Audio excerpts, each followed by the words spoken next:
बिस्मिल्लाहिर्रहमानिर्रहीम। टेस्टी। जी हाँ, आज हम बनाएंगे बहुत ही टेस्टी दही वाले नमकीन बटेरे। इसका सीज़न बहुत ही कम अरसे के लिए आता है और जब भी आता है इसे ज़रूर इस्तेमाल करना चाहिए क्योंकि कुदरत ने इसमें बहुत सी अफादियत छुपा रखी है।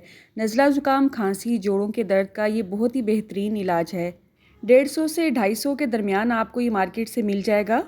और इस दफ़ा जब बटेरे आए तो आप देख सकते हैं कितनी ही खूबसूरती के साथ ये पैक किए हुए हैं। मेरा मतलब है अमूमन इनके विंग्स और टांगे अलग अलग नज़र आती हैं, लेकिन आप देख सकते हैं कितनी ही तरतीब के साथ इसको इस तरह से पैक किया गया है। ये किसी भी धागे के साथ बंधे हुए नहीं हैं, बस वैसे ही तरतीब के साथ और बहुत ही तमीज़ के साथ लेटे हुए हैं। तो चलें आज की इस रेसिपी का आगाज़ इस दुआ के साथ करती हैं कि अल्लाह आप सबका दस्तरखान सजाए रखे और हम सबको सेहत और ईमान का रिज़्क अता फरमाए। तो 10 बटेरों के लिए जो प्याज हमने लिए हैं वो 3 से 4 अदद दरमियाने साइज़ के लिए हैं और 2 चम्मच अदरक और लहसुन का पेस्ट है। इसको मोटा सा रफली चॉप कर लेंगे। उसके बाद मैं इसे कुकर में बना रही हूँ। अगर आप कढ़ाई में बनाना चाहते हैं तो वो भी आप पे डिपेंड करता है, लेकिन कुकर में ये फटाफट बन जाते हैं। बस दरमियानी आँच पे हमने प्याज को नरम होने तक भूनना है, इसको हमने ब्राउन नहीं करना है। अच्छा, मेरी बाजी डीजीखा में रहती हैं, उन्होंने खुद ये वीडियो बना के व्हाट्सएप में मेरे साथ शेयर की है। वीडियो की क्वालिटी अगर आपको थोड़ी सी अप डाउन करे तो आपने आज थोड़ा सा कंप्रोमाइज़ कर लेना है। जैसे ही प्याज हल्के से नरम हुए हैं इसमें अदरक और लहसुन का पेस्ट ऐड कर देंगे और अच्छी तरह से इसकी खुशबू आने तक इसे हम भूनेंगे।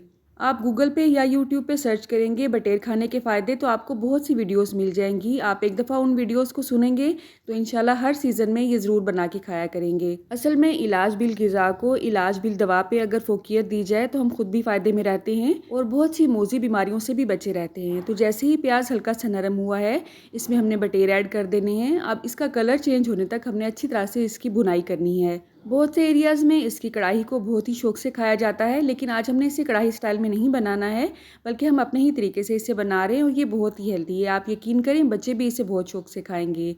तो अच्छी तरह से भुनाई करने के बाद हमने इसमें मसाले ऐड करने हैं और मसाले भी हमने बहुत ज़्यादा ऐड नहीं करने हैं। आपने देखा चूल्हे की आंच को हमने दरमियानी से हाई रखा हुआ है। अगर हल्की आंच पे भुनेंगे तो ये पानी छोड़ जाएंगे और हमने इसका पानी खुश्क करना है। और इसका पानी खुश्क होने के बाद हमने जो मसाले इसमें ऐड करने हैं वो जस्ट 3 से 4 ही हैं। नमक तो सभी अज्जा में जाता है, आपने अपने हिसाब से ऐड करना है। यहाँ पे हमने 1 टीस्पून लिया है। आधा चम्मच इसमें हल्दी पाउडर ऐड करेंगे, 1 चम्मच मोटा कुटा हुआ खुश्क धनिया ऐड करेंगे और कुछ खड़े मसाले ऐड करेंगे जिसमें शामिल है दालचीनी, लौंग, साबुत काली मिर्च, सफ़ेद ज़ीरा और बड़ी इलायची। बस इन साबुत मसालों के साथ भी हमने अच्छी तरह से इसे भूनना है और गलने के लिए हमने इसमें पानी ऐड करना है जस्ट आधा गिलास। आप सोच रहे होंगे इसमें कोई भी ना तो हमने सुर्ख मिर्च ऐड की है, ना ही सब्ज़ मिर्च ऐड की है, ना ही काली मिर्च ऐड की है। जी हाँ, इस पॉइंट पे आपने इन्हें ऐड नहीं करना है।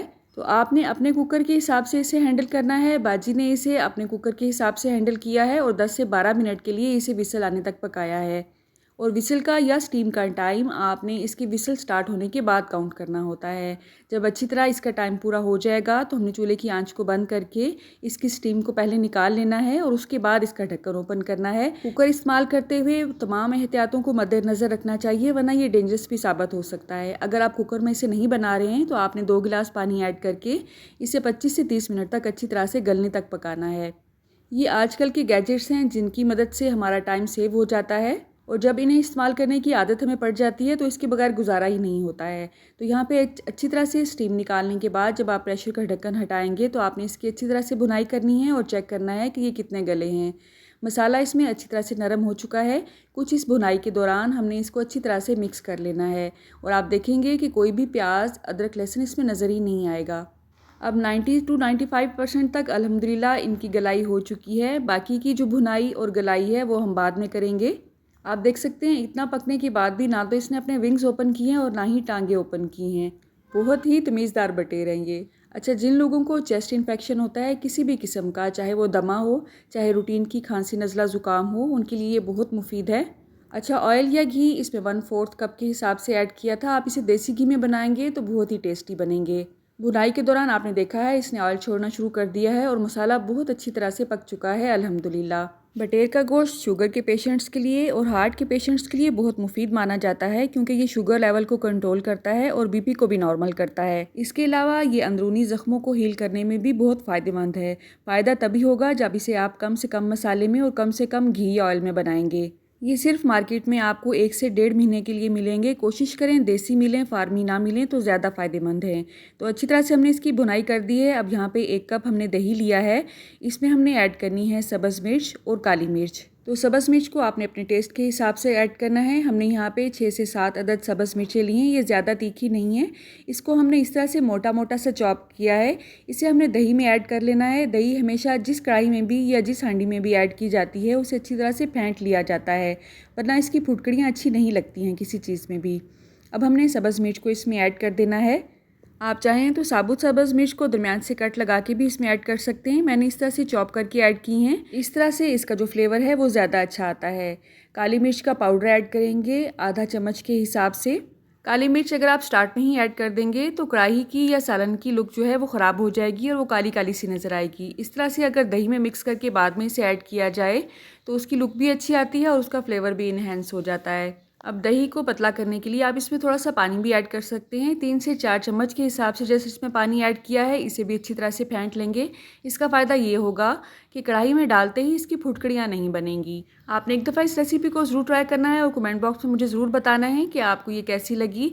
इंशाल्लाह मसल्स के रिलेटेड जितने भी मसले मसाइल हैं आपको या खुदा ना खास्ता आपकी फ़ैमिली में किसी को भी इसे खाने से इंशाल्लाह वो हल हो जाएंगे। तो दही जब डाली जाती है किसी भी चीज़ में तो आंच को हल्का कर दिया जाता है। अब इसे डाल के हमने अच्छी तरह से भूनना है और उसके बाद इसे दम पे लगा देना है 5 से 7 मिनट के लिए। अच्छा, इस पॉइंट पे मैंने विसल्स को ऑन नहीं किया है, जस्ट इसका ढक्कन ही बंद है। तो आपने प्रेशर नहीं लगाना है, जस्ट इसका ढक्कन रख के वैसे ही इसे दम पे लगाना है। और आप देख सकते हैं अल्हम्दुलिल्लाह इसकी बहुत ही अच्छी लुक आई है। आप चाहें तो इस पे सब्ज़ धनिया बारीक बारीक सा काट के भी ऐड कर सकते हैं। अल्लाह आप सबको सेहत और ईमान का रिज़्क अता फ़रमाए और हम सब के रिज़्क में कसरत से ज़्यादा बरकत और आसानी अता फ़रमाए।